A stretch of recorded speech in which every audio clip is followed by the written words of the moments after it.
பல மாநிலங்கள் அதில் குறிப்பிட்டு சொல்லப்பட்டுள்ள தமிழ்நாடும் ஒரு வரி சேர்க்கப்பட்டிருக்கின்றன. சிலர் சோசியல் மீடியாவில் அதிகம் அந்த கருத்துக்களையும் பதிவிட்டிருக்காங்க. தமிழ்நாடு மின்சார வாரியத்தை பொறுத்தவரை அதானி நிறுவனத்தோடு எந்த விதமான வணிக ரீதியிலான தொடர்புகளும் கடந்த 3 ஆண்டுகளாக இல்லை. அதை முதல்ல தெளிவுபடுத்தியது. வணிக ரீதியான தொடர்புகள் எந்த வகையிலும் தமிழ்நாடு மின்சார வாரியத்திற்கும் அதானி நிறுவனத்திற்கும் இல்லை.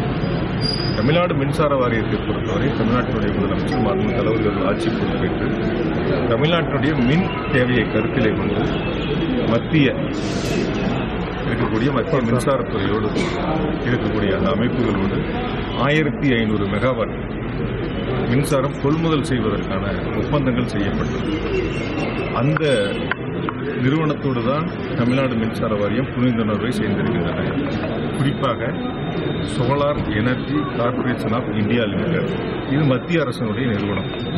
அந்த நிறுவனங்கள் தான் யாரெல்லாம் உற்பத்தி செய்கிறார்களோ அவர்கள் அந்த நிறுவனத்தோடு புரிந்துணர்வு ஒப்பந்தங்களை செய்து கொண்டு அந்த நிறுவனம் மற்ற மாநிலங்களுக்கு என்ன தேவை என்பதை கேட்டு விலை இறுதி செய்யப்பட்டு அதன் பிறகுதான் அந்த மத்திய அரசு நிறுவனம் அந்தந்த மாநிலங்களோடு புரிந்துணர்வு ஒப்பந்தங்களை செய்வார்கள். அந்த வகையில் solar energy corporation of India limited நிறுவனத்தோடு தமிழ்நாடு மின்சார வாரியம் 1500 மெகாவாட் அளவிற்கு கொள்முதல் செய்வதற்காக 25 ஆண்டு கால கொள்முதலுக்கு ஒப்பந்தம் செய்யப்பட்டிருக்கின்றன.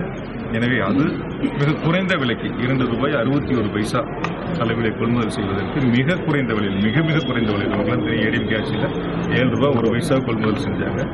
அதே மின்சாரம் சோலார் உற்பத்தி மின்சாரம் ₹2.61 கொள்முதல் செய்வதற்கு ஒப்பந்தம் செய்யப்பட்டு அதுவும் solar energy corporation of India limited மத்திய எரிசக்தி துறையினுடைய ஒரு அங்கம், அதனுடைய நிறுவனம்.